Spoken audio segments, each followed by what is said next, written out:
गरीबी सत्ता के चहेते और सत्ता के साथ खड़े लोग अगर यह कहने लगे कि दरअसल सुप्रीम कोर्ट के पास भी एक न्यूक्लियर मिसाइल है, तो हो सकता है आपके जहन में यह सवाल बड़ा हो जाएगा, क्या वाकई इस देश में संविधान को ताक पर रखने की कोशिश की गई है? Article 142 has become a nuclear missile against democratic forces. Become a nuclear missile against democratic forces. इस चर्चा की जरूरत इसलिए कहीं ज्यादा है कि इस दौर में इस देश के संवैधानिक पद पर बैठे हुए वाइस प्रेसिडेंट धनखड़ साहब, उनका कहना है कि जो कॉन्स्टिट्यूशन ने सुप्रीम कोर्ट को आर्टिकल 142 के तहत पावर दिया है, वो दरअसल एक न्यूक्लियर मिसाइल है। को जानकर हैरत होगी, एक राज्यपाल की भूमिका किसी भी राज्य में उसमें रुकावट डालने की नहीं होती है, बल्कि उसके साथ खड़े होकर उस राज्य को आगे बढ़ाने की होनी चाहिए। सुप्रीम कोर्ट ने इन्हीं बातों का जिक्र अपने फैसले में भी किया है, जहां पर वो कह रहे हैं राज्यपाल 1 महीने से ज्यादा कोई बिल ना रोके, राष्ट्रपति 3 महीने से ज्यादा नहीं रोके। लेकिन धनखड़ साहब की वह तमाम रिपोर्टें अगर आप देखेंगे तो आपको जानकर इसलिए हैरत होगी, पश्चिम बंगाल करप्शन का अड्डा है। पश्चिम बंगाल में वायलेंस पॉलिटिकल तौर पर सत्ता खुद कराती है। पश्चिम बंगाल के भीतर मुस्लिम तुष्टीकरण नहीं, बल्कि मुस्लिमों को कानून से ऊपर लाकर रख दिया गया है। पश्चिम बंगाल के भीतर ग्रामीण इलाकों में हिंसा के लिए जो हथियार होते हैं वह कोलकाता से जा रहे हैं, सप्लाई हो रहे हैं, जैसे राइटर्स बिल्डिंग से जा रहे हैं। राइटर्स बिल्डिंग स्टेट के भीतर अपनी सत्ता को बनाए रखने के लिए सिर्फ एक षड्यंत्र का अड्डा है। ये बातें बतौर राज्यपाल जगदीप धनखड़ जब वहां पर राज्यपाल थे, उनकी उन रिपोर्टों का एक बेसिक खांचा है। और किसी भी हालत में सुप्रीम कोर्ट राष्ट्रपति को तो कोई निर्देश नहीं दे सकता है। इसी तरीके से वाइस प्रेसिडेंट के पास कोई पावर नहीं है। लेकिन कल जब वो राज्यसभा के इंटर्नशिप कार्यक्रम को संबोधित कर रहे थे तो उनका कहना था सुप्रीम कोर्ट खुद को सुपर पार्लियामेंट नहीं समझे। तो वाइस प्रेसिडेंट और इस देश के संसदीय और माइनॉरिटीज के मिनिस्टर जिस रूप में सुप्रीम कोर्ट को लेकर कमेंट कर रहे हैं, तो क्या सुप्रीम कोर्ट के पास इस वक्त जो वक्फ कानून को लेकर फैसला देना है, क्या उसको लेकर भी यह धमकी और चुनौती दी जा रही है कि आप पार्लियामेंट के बीच में ना खड़े होइए? जजेस की कोई अकाउंटेबिलिटी है ही नहीं, क्योंकि लॉ ऑफ लैंड में जो भी परिस्थिति होती है वो उन पर अप्लाई ही नहीं होता है। यानी उन्होंने खुले तौर पर जजेस को इस देश के कटघरे में खड़ा कर दिया, जो सुप्रीम कोर्ट से फैसला निकलकर आ रहा है। और जो तर्क उन्होंने दिए और जिस तर्ज पर दिए वो हैरान करने वाले इसलिए कहीं ज्यादा है क्योंकि सुप्रीम कोर्ट का हर फैसला इससे पहले मौजूदा राजनीतिक सत्ता को अच्छा लगा है। वो अयोध्या पर हो सकता है, वो आर्टिकल 370 हो सकता है। अब बैठकर खुद अपने तौर पर अगर इस देश के वाइस प्रेसिडेंट ये तर्क दे रहे हैं कि देखिए 2 जज बैठकर निर्णय ले लेते हैं, तो उस वक्त तो एक ही जज था। लेकिन मसला यह भी नहीं है। मसला यह है कि इस देश के भीतर में जो इंटर्नशिप करने वाले कार्यक्रम के लिए आए थे, अगर वाइस प्रेसिडेंट का भाषण सुनिएगा तो वो सेलेक्टिव है। इस देश के भीतर में ऐसे बहुत सारे घटनाक्रम हैं, लेकिन अगर आप सेलेक्टिव हो जाएंगे तो फिर आप कॉन्स्टिट्यूशन के हिसाब से नहीं कह रहे हैं, बल्कि पॉलिटिकल सिचुएशन के लिहाज से कह रहे हैं। और यही बात कल भाषण में खुले तौर पर नजर भी आ रही थी। Article 142. Article 142 has become a nuclear missile against democratic forces.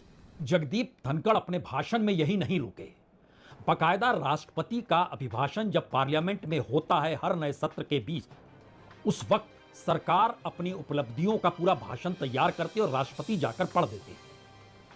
लेकिन उपराष्ट्रपति जब इंटर्नशिप करने लड़के लड़कियों को संबोधित कर रहे थे तो वो सरकार की उपलब्धियों की एक मोटी लकीर भी खींच रहे थे। यह सवाल शायद बड़ा है, लेकिन इस सवाल के अक्स तले अगर सुप्रीम कोर्ट को चैलेंज करने के लिए वाइस प्रेसिडेंट है, तो दूसरी तरफ इस देश के पार्लियामेंट्री मिनिस्टर और माइनॉरिटी मिनिस्टर किरण रिजिजू भी खड़े हैं। जब वह खुद कानून मंत्री थे तो यह कहने से चूकते नहीं थे कि चुनाव हमें लड़ना पड़ता है, आप चुनाव नहीं लड़ते हैं। एक पूरी परिस्थिति है। लेकिन मौजूदा वक्त में चीफ जस्टिस संजीव खन्ना क्या एक ऐसी परिस्थिति में लाकर सुप्रीम कोर्ट को एक बार फिर खड़ा कर रहे हैं, जहां पर यह फीलिंग आने लगी कि सुप्रीम कोर्ट अगर रहेगा तो संविधान बचेगा, अन्यथा संविधान को तो सत्ता अपने अनुकूल परिभाषित कर लेगी, लेकिन सत्ता इस रूप में एग्रेसिव होगी। जरा किरण रिजिजू साहब को सुनिए। But I'm sure the Supreme Court would understand.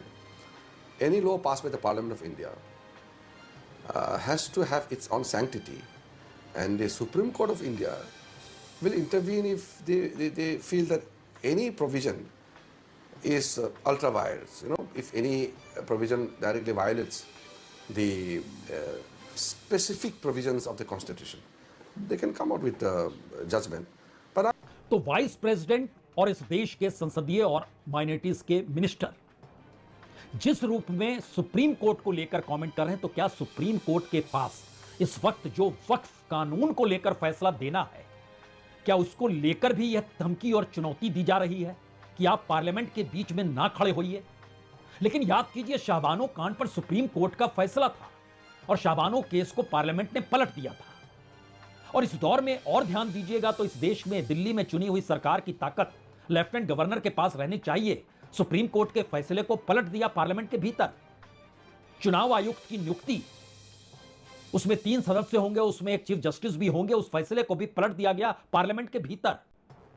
और पार्लियामेंट ने एक कानून बनाया है, उसको लेकर अब सुप्रीम कोर्ट के दायरे में वह केस है। तो क्या यह इतना बड़ा केस एक झटके में हो चला है जो इस देश को इस रूप में प्रभावित नहीं करेगा कि पार्लियामेंट ने एक कानून बनाया? कानून तो इस देश में किसानों को लेकर भी बनाया गया था, लेकिन खुद सरकार को वो कानून वापस लेना पड़ा क्योंकि जनता की सहमति नहीं थी। लेकिन मौजूदा वक्त की परिस्थिति में क्या वाकई सुप्रीम कोर्ट को लेकर जो सवाल, जो नाउम्मीदी, जो हताशा इस दौर में नजर आ रही थी, वो पहली बार क्या ऐसे फैसले के इर्द गिर्द आकर खड़ी हो गई है जहां पर बहुत कम वक्त चीफ जस्टिस संजीव खन्ना के पास भी है, क्योंकि 5 तारीख से सुनवाई होनी है, 12-13 तारीख को वो रिटायर हो जाएंगे, यानी कुल मिला के 5-6 दिन का वक्त उनके पास होगा।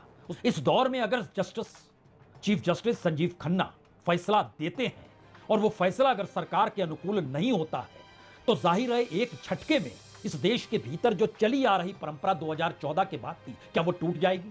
लेकिन मैसेज साफ है कि अगर सुप्रीम कोर्ट ही अगर सही तरीके से कॉन्स्टिट्यूशन के पावर का इस्तेमाल करे तो सत्ता के लिए मुश्किल है, और यहीं से वो आखिरी शब्द निकलता है। तो क्या संविधान की शपथ लेने के बाद मौजूदा राजनीतिक सत्ता के भीतर संविधान की ताकत को लेकर भी सवाल हैं? और सुप्रीम कोर्ट उन सवालों को खारिज कर रहा है। तो एक तिलमिलाहट, गुस्सा, आक्रोश और सब कुछ सत्ता के पास होना चाहिए, यह चाहत खुले तौर पर अब जतलाई और दिखाई जा रही है। शायद यही सच है। बहुत बहुत शुक्रिया।